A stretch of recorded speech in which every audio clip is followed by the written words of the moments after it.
Hey guys, it's Jordan here. I just want to say before we get on to today's video, thanks to the applications that allowed me to make the intro and the thumbnail.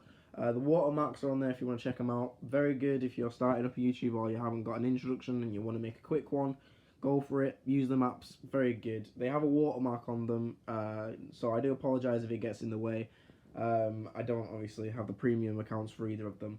Now, to get on to the topic of today's video. The UEFA Europa League group stage draw has been drawn. It's done. The longer wait. Okay, let's be honest. We haven't been waiting for it, have we? As United fans, we don't really want to be in this competition. As much as it's a good trophy, maybe it's a European trophy. We've won it before. We don't really want to be here. We want to be in the Champions League, the elite European competition, and of course, the Europa League is a way to get into it.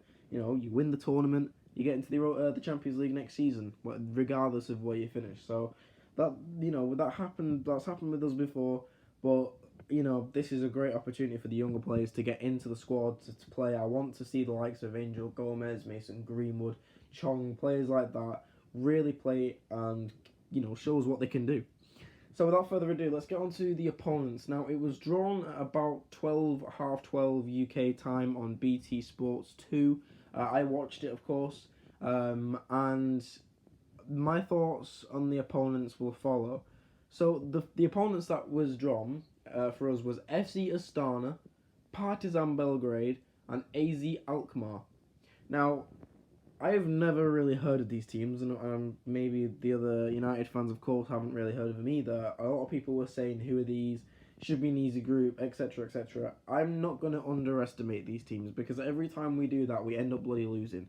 We lost against Crystal Palace, a team we should have beaten. We was like underestimating ourselves, saying, "Oh, we should beat these." Yeah, maybe we were unlucky with it, with the refereeing decisions, etc. We definitely should have finished our chances. I'm quite shocked we didn't.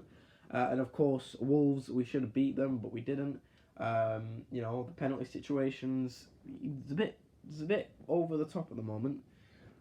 So the first opponent I'm going to sort of talk about briefly is FC Astana. They are currently playing in the Kazakhstan Premier League. Now, obviously, I do not follow these leagues. I don't follow them. The only leagues I really follow is the Premier League and the other big leagues. So the French, I mean, not really the French league. I follow the Spanish league a little bit, see what's going on with there, etc. I don't really follow the other leagues, just the big five in Europe. So Astana have won the Kazakhstan Premier League last year. They are the current champions, defending champions.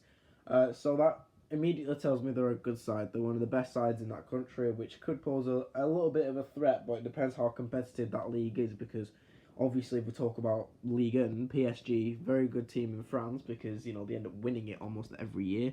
But then when it comes to Champions League, sometimes they bottle it, Sometimes they choke it, sometimes they don't do too well.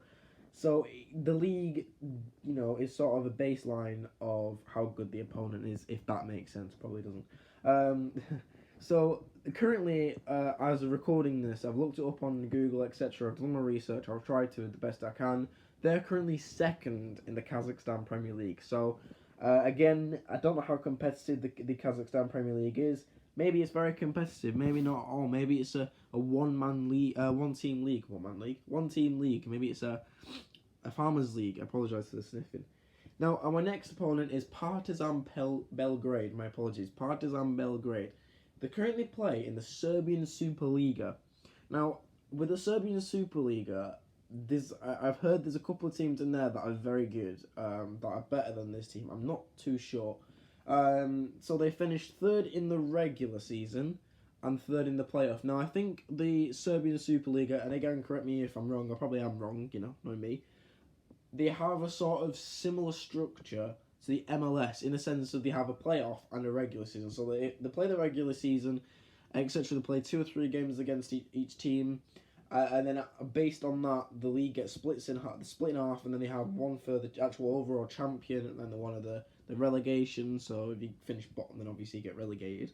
So I believe they play 30 normal games, because I think there is 16, so that would mean they would play 2 against each other, if I can do my maths correctly, hopefully. They play 2 against each other, a bit like the Premier League, but they've got less teams over there, and they play the playoffs. They play an extra 7 games in the playoffs because it's 8 on each side. I don't want to bore you with the details. You probably aren't not too fussed about it. I'm not. I'm just trying to build a little insight of our opponents. So that was Partizan. The final one I'm going to mention is AZ Alkmaar. Now, these are a little bit more well known because of the league they're in. I know quite a lot of people know this league, and that is the Eredivisie. That's the Dutch league in the Netherlands, obviously. And currently, AZ Alkmaar are 5th in the Eredivisie, and they finished 4th last season. Now, the Eredivisie is quite a competitive league, in my opinion. PSV, you've got Ajax, you've got a couple of others that have apparently done quite well. Obviously, Ajax and PSV are the 2 top ones. Again, correct me if I'm wrong, it's just from an outside perspective. You've got them 2 fighting for the title, and obviously, Alkmaar have managed to get into the Europa League. Now, these were the last team. Now, because Manchester United were drawn into Group L, make memes if you want. I know a few people have already started doing that, of course. We were drawn into Group L which was the final group drawn, so we were getting the last opponents. So we sort of already knew who we were getting by the time they'd already drawn the teams out. So yeah, that being said, that's AZ Alkmaar. My thoughts on them: if they play in the Eredivisie, they're gonna could prove a worthy opponent. I think they're going to be the second best team in this. I think it's going to be obviously United on top. Now, my thoughts on this group. Now, personally, I'm quite happy with it from a perspective, saying that it's good for the young players. I want to, as I mentioned in the video, I want to see players like Angel Gomez, Mason Greenwood, Chong, Twanzebe, Fosu Menzel whenever he comes back off injury. I think he's still injured. I could be wrong. Not sure. See players like that actually getting out, showing us what they can do. Angel Gomez and Mason Greenwood have already played for us during pre-season, as of Chong as well. James Garner played for us as well, and a few of the youngsters. They look really good. And with that being said, I want to see them play, get on the team sheet, break into the Premier League first 11 and the cups. Obviously, we have Rochdale. We've got drawn against Rochdale. That's coming up in, I think it's end sort of the last couple of weeks of September. That is coming up. So that's going to be it for the thoughts of video. Now, my predictions. This is going to be an honest prediction. I do think we're going to win the league. Whoa, I wish. Win the group. I do think we're going to top it quite easily. I think second's going to be AZ Alkmaar, personally. I could be completely wrong, I think third will probably be Astana, and then the last place team is going to be Partizan Belgrade. I do think Partizan are one of those who haven't really been in the competition for too long. Again, I could be completely wrong. Who knows? So, with that being said, that was the Europa League. I'm excited for it a little bit because it's the Europa League, it's competition, it's European competition, it's a chance, like I said, for the youngsters to get in. I really hope they do. It will be really good to see them going for it. I hope Ole can really get going with them. Just so you know, I'm planning on making a transfer video, and it's just going to not be about all of it. Maybe could be a possible idea actually to have a transfer roundup. So speak about our dealings in the transfer window. So who we bought, who we've sold. I know recently Alexis Sanchez has gone on loan. So I will definitely possibly be talking about that. I'm currently trying to sort out with Sky Sports. I don't know what the copyright system is with it. I want to prove screenshots of their news articles and stuff, but I don't know if that's copyright strike. I could literally just being a little bit paranoid here. I just don't want to get in trouble, you know what I mean?